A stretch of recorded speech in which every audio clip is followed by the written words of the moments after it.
What if the only thing sabotaging your focus was breath? Your breathing is quietly deciding if you'll get into deep states of focus or drown in distraction. Now, I'm Rian, founder and CEO of FlowState.com. We've trained everyone from Audi, Accenture, and the US Air Force to use neuroscience-based principles to access flow states at will.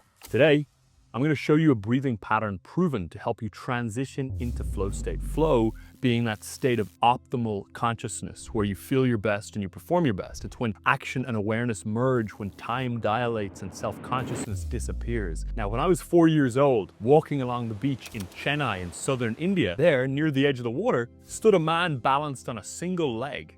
His other leg was twisted impossibly high up onto his hip. Children ran past shouting, but he didn't move. I tugged at my dad's sleeve and pointed, what's he doing? He's a yogi.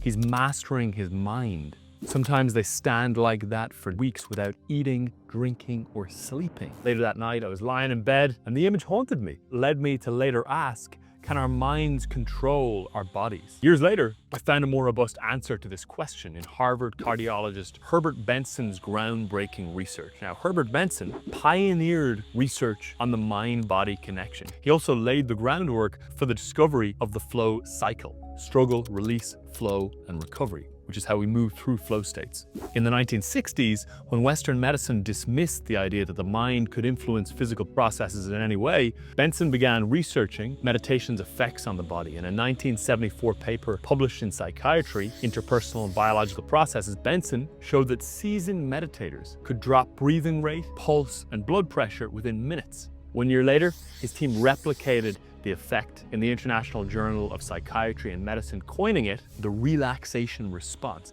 His research showed we have more control over our autonomic nervous systems than we generally believe. The autonomic nervous system coordinates all bodily activities, relaying information from our brain and our spinal cord throughout our body. The sympathetic part prepares for emergencies, fight, flight, and freeze, while the parasympathetic conserves energy, rest, and digest. And despite feeling automatic, we can regulate breathing rate, heart rate, blood pressure, digestion, and even hormone release through the autonomic nervous system. And this is the key discovery that yogis have known for centuries and that science has finally confirmed. We can control this system to shift ourselves out of stress and into flow state. Now, you see, flow state happens at moderate levels of arousal, not too high and not too low, calm yet alert. This puts you in what Mihai Csikszentmihalyi, the godfather of flow research, calls the flow channel, where your perceived skills match the perceived challenge level of the task at hand, the thing you're engaging with. When the challenge is too high,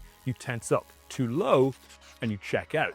Flow happens when it's right on the edge of your ability, just difficult enough to stretch you but not break you. Most people mistakenly believe that intense discipline or sheer willpower alone is the key to focus and driving yourself into a flow state. But even perfect discipline will not work if your nervous system is physiologically mismatched to what you're trying to do.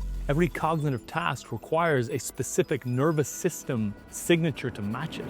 And the current state of your nervous system probably is not aligned to what the task requires. But by synchronizing your nervous system with the task at hand, you create optimal arousal for flow. A great example of matching nervous system to task comes